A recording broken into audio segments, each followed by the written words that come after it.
Guys, आप सभी का आपके अपने YouTube channel B bright academy में बहुत बहुत स्वागत है। मेरा नाम भावना है और आज हम लोग पढ़ने वाले हैं अकाउंट्स के बेसिक्स। इस क्लास में मैं अकाउंट्स के वो बेसिक्स कवर करने वाली हूँ जो मोस्टली ऑलमोस्ट 80% बच्चों को नहीं याद रहते हैं या वो भूल जाते हैं या उन्हें समझ में नहीं आते हैं। तो इसके लिए ये क्लास बहुत ज्यादा इंपॉर्टेंट हो जाती है आपके लिए, ताकि आप अकाउंट्स के बेसिक्स को अच्छे से समझ पाओ। क्योंकि ये अकाउंट्स के बेसिक्स हैं, ये आपको 11th class, 12th class, college level, post graduation level, सारी लेवल्स पे यूज होने वाली है। इवन आप जब आगे बढ़ोगे, आप जॉब भी करने जाओगे, तो जब तक आपको बेसिक्स ही क्लियर नहीं होंगे आप नहीं कर पाओगे, कुछ भी चीज नहीं समझ में आ पाएगी आपको। तो इसलिए ये बहुत जरूरी हो जाता है कि आप इस वीडियो को पूरा जरूर देखिएगा ताकि आपको जो अच्छे से समझ में आ पाए। प्लस मैंने आपको ऑलरेडी बताया कि मोस्टली या 80% बच्चों को नहीं समझ में आती है, तो अगर आपको उन लोगों से स्टैंड आउट करना है, उन लोगों से ज्यादा अच्छे से आगे बढ़ना है, तो आपको ये इंपॉर्टेंट चीजें आनी जरूरी है, बहुत अच्छे से वो भी। तो इसीलिए इस क्लास को आप बहुत ध्यान से देखिएगा, बहुत अच्छे से समझने की कोशिश कीजिएगा ताकि आप आने वाले फ्यूचर को बेहतर बना पाए। तो चलिए अब हम लोग स्टार्ट करते हैं। सबसे पहले हम देख लेते हैं कि अकाउंटिंग का मीनिंग क्या होता है। अकाउंटिंग एक प्रोसेस होता है। किस तरह का प्रोसेस होता है ये? इसमें हम सबसे पहले करते हैं आइडेंटिफाई। क्या आइडेंटिफाई करते हैं? हम उन ट्रांजेक्शन्स को और इवेंट्स को आइडेंटिफाई करते हैं जो कि मॉनेटरी टर्म्स में होती हैं या फिर पैसे की टर्म्स में होती है, क्योंकि जो ट्रांजैक्शन बिना पैसों के टर्म में हो उन्हें हम रिकॉर्ड अकाउंट्स में नहीं कर सकते हैं। जैसे किसकी क्या क्वालिटी है, ऑनेस्टी है, ये सब हम अकाउंट्स में रिकॉर्ड नहीं करते हैं। हाँ, लेकिन अगर आप किसी स्टाफ को सैलरी दे रहे हो, रेंट का बिल पे कर रहे हो, इलेक्ट्रिसिटी दे रहे हो, इस टाइप की जो चीजें हैं, क्योंकि ये मॉनेटरी टर्म्स में है इसलिए हम उनको रिकॉर्ड भी कर लेते हैं। तो सबसे पहले हमको आइडेंटिफाई करना होता है कि किस चीज में मॉनेटरी ट्रांजेक्शन है या नहीं है, मॉनेटाइजेशन उसमें है या नहीं है, अमाउंट उसमें कोई है या नहीं है। तो सबसे पहले हमें उन्हीं चीजों को आइडेंटिफाई करना होता है। उसके बाद मेजर करना होता है। मेजर मतलब क्या कि मान लो आपको रेंट देना है, पर कितना रेंट देना है, कोई फिगर तो होगा, वो फिगर बताना होता है हमको यहाँ पे कि हर एक ट्रांजेक्शन कोई ना कोई फिगर है। इस एम्प्लॉय की सैलरी है, कितनी सैलरी है, वो फिगर आपको लिखना होगा, बताना होगा। तो वो चीज हो जाती है मेजर करना। उसके बाद कलेक्ट। तो आपने पहले आइडेंटिफाई कर लिया सारे डाटा को, फिर देख लिया कि किसमें कितना अमाउंट है, तो सबको कलेक्ट भी करना होगा आपको कि ये सारी ट्रांजेक्शन्स हैं जिनके अंदर पैसे इन्वॉल्व हो रखे हैं। जब इसको कलेक्ट कर लिया, फिर आप क्या करोगे? रिकॉर्ड करोगे। आप आने वाली क्लासेस में पढ़ोगे कि हम अकाउंट्स में एक बेसिक बुक बनाते हैं, सबसे इंपॉर्टेंट बुक होती है जर्नल। उसी के बेसिस पे हम आगे के अकाउंट्स भी बनाते हैं। तो जर्नल एंट्री में सबसे पहले रिकॉर्ड किया जाता है उन चीजों को। तो यहाँ पर रिकॉर्डिंग कहाँ होगी? जर्नल में। इसके बाद क्लासिफाई करना। आप मान लीजिए जैसे आपके घर में 2-3 भाई बहन हैं और सबके अलग अलग क्लास में पढ़ते हैं, सब एक ही क्लास में तो नहीं पढ़ते होंगे, तो वो सारे बुक उन सबके पास अपनी अपनी बुक्स है। तो मम्मा क्या करती है? एक अलग रैक बना देती है या एक अलग स्पेस बना देती है कि यहाँ पर इसकी बुक्स रहेंगी, यहाँ पर इसकी बुक्स रहेंगी, यहाँ पर इसकी बुक्स रहेंगी। उन्होंने क्लासिफाई कर दिया स्पेस को। ऐसे ही क्लासिफाइंग अकाउंट्स में भी की जाती है कि बहुत सारे डिफरेंट टाइप्स के अकाउंट्स होते हैं हमारे पास में। तो हर एक अकाउंट की एक मेजर हेडिंग बना देते हैं और उसमें उससे रिलेटेड ट्रांजेक्शन्स लिखी जाती हैं ताकि सब लोग आराम से समझ पाए और देख सके कि इन ट्रांजेक्शन का नेट रिजल्ट क्या आ रहा है। उसके बाद में समरी बना दी जाती है कि एट लास्ट हमारी क्या समरी है। अकाउंट्स में समरी यहाँ पे trial balance, profit and loss, balance sheet के फॉर्म में होती है।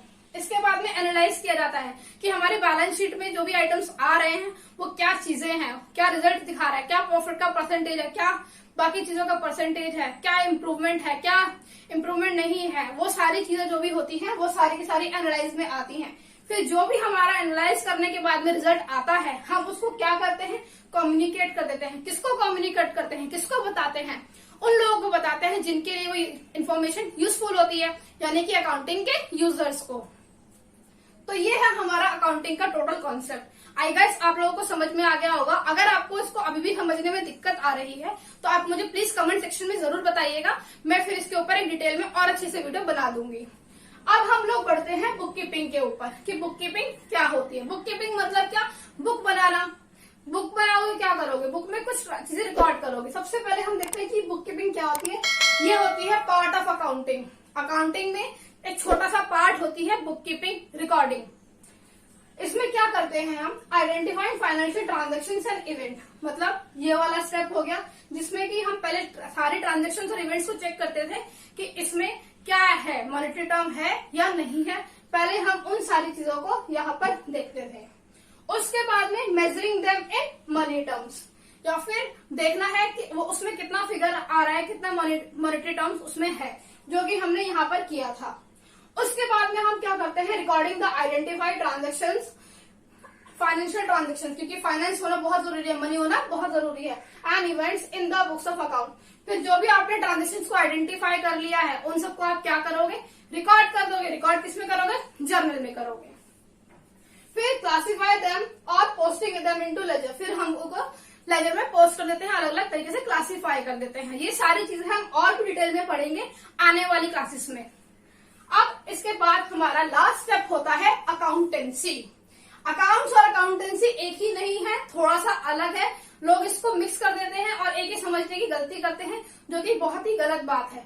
और अकाउंट्स और अकाउंटेंसी में डिफरेंस भी आ जाता है, ये 1 मार्क के क्वेश्चन में भी आ जाते हैं, इसलिए आप इसको ध्यान में रख के ही इसको अच्छे से पढ़िएगा। अब अकाउंटेंसी क्या होती है, ये होती है सिस्टमेटिक नॉलेज ऑफ अकाउंटिंग, यानी हर एक चीज की कोई ना कोई नॉलेज होती है, वो भी सिस्टमेटिक वे में। अगर आपने उसको अच्छे से नहीं किया तो आप उन चीजों में गड़बड़ कर दोगे, इन चीजों को गलत कर सकते हो या खराब कर सकते हो। तो अकाउंटेंसी क्या होती है, अकाउंटिंग की एक सिस्टमेटिक नॉलेज होती है कि आपको अकाउंटिंग कैसे करनी है, उसको अच्छे तरीके से बताता है अकाउंटेंसी। अब इसके अंदर 3 पॉइंट है मेन। ये क्या चीज बताती है, क्या एजुकेट करती है हमको। पहला, how to maintain books of accounts, की बुक्स ऑफ अकाउंट्स को बनाया कैसे जाता है। आपको अकाउंट्स तो बनाने हैं, लेकिन कैसे बनाने हैं वो कौन बताएगा आपको, अकाउंटेंसी।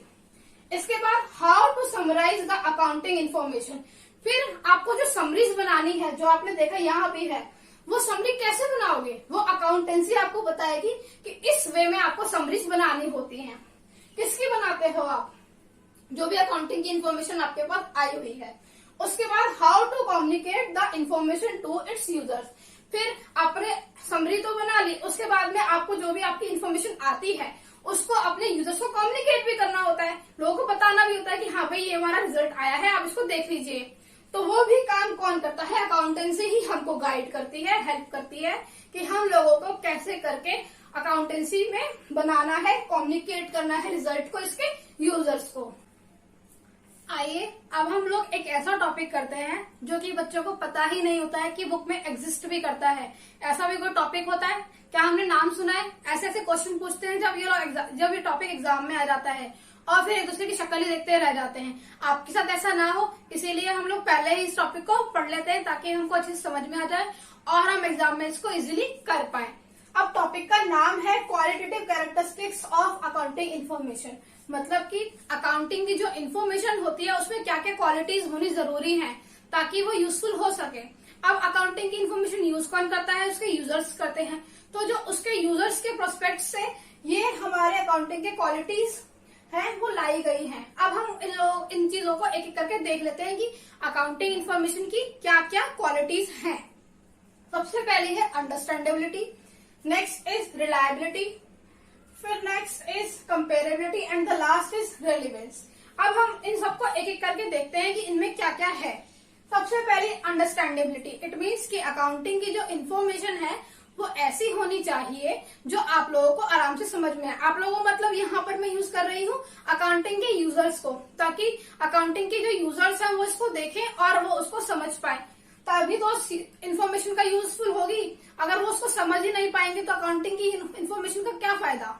इसीलिए ये बहुत जरूरी है कि जो अकाउंटिंग की इन्फॉर्मेशन है वो इस तरीके से प्रेजेंट की जाए कि अकाउंटिंग के यूजर्स उसको इजीली समझ पाए। इसीलिए लिखा है information must be presented in a manner that the users are able to understand it. इस तरीके से लिखी हो कि उसके यूजर्स उसको आराम से समझ पाए, अकाउंटिंग के यूजर्स अकाउंटिंग की इन्फॉर्मेशन को अच्छे से समझ पाए।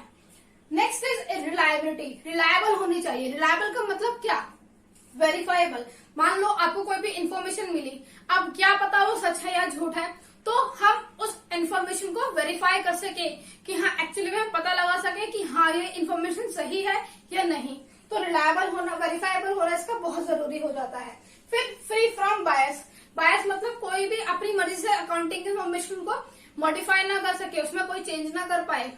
जो फैक्ट्स है वही शो होने चाहिए, किसी की भी अपनी पर्सनल बायसनेस नहीं होनी चाहिए अकाउंटिंग की इन्फॉर्मेशन में।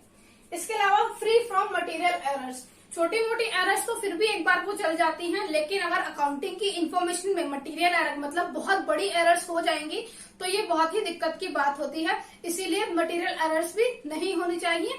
तो रिलायबिलिटी के ये 3 मेन पॉइंट्स हैं जो कि होना बहुत जरूरी है अकाउंटिंग की इन्फॉर्मेशन में। इसके बाद हमारा आता है कंपेरेबिलिटी।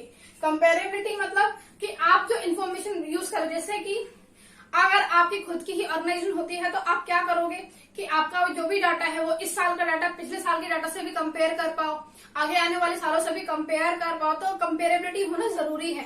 तो अगर आप अपनी ही कंपनी के डाटा को अपनी ही कंपनी के अलग अलग सालों के डाटा से कंपेयर करके देखते हो तो वो इंट्राफॉर्म कंपैरिजन होता है। जैसे मान लो आपने चेक किया पिछले 1 साल का, पिछले 2 सालों का चेक किया, पिछले 3 सालों का इस साल के डाटा से कंपेयर किया, वो हो गया हमारा इंट्राफॉर्म कंपैरिजन।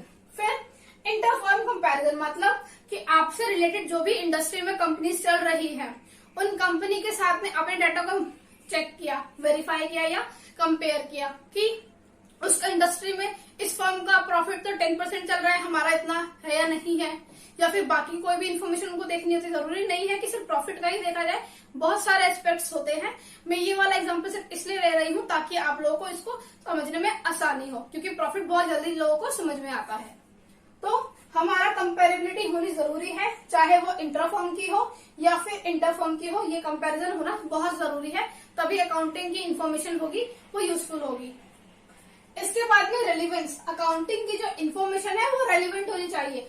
मतलब आपको मान लो कोई न्यूज पता चली, लेकिन कब पता चली? 1 साल बाद। क्या उस न्यूज का कोई यूज है?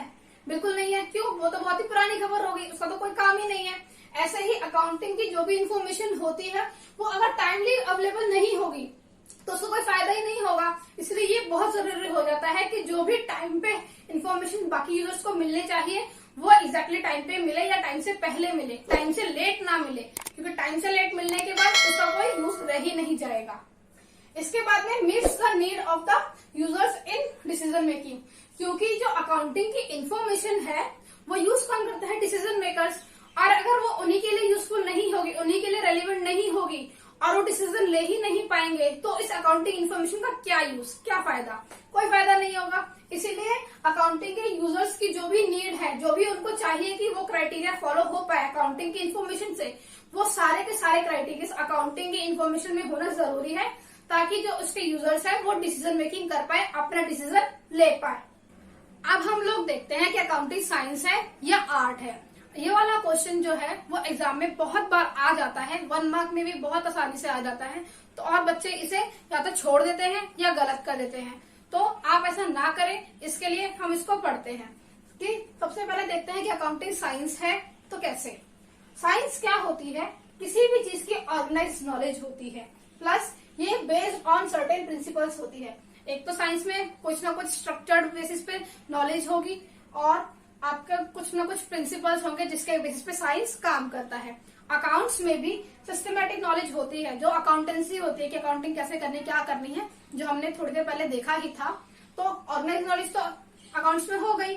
फिर based on certain principles, accounts के प्रिंसिपल्स होते हैं, हाँ होते हैं, बहुत सारे अकाउंट्स के प्रिंसिपल्स होते हैं जिनको हम लोगों को फॉलो करना होता है और उन्हीं के बेसिस पे हमको अपनी अकाउंटिंग करनी होती है। वो प्रिंसिपल्स भी हम लोग आने वाली वीडियोस में देखेंगे।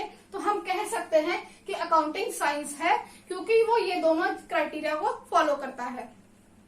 इसके बाद में accounting is an art. Accounting art है या नहीं है?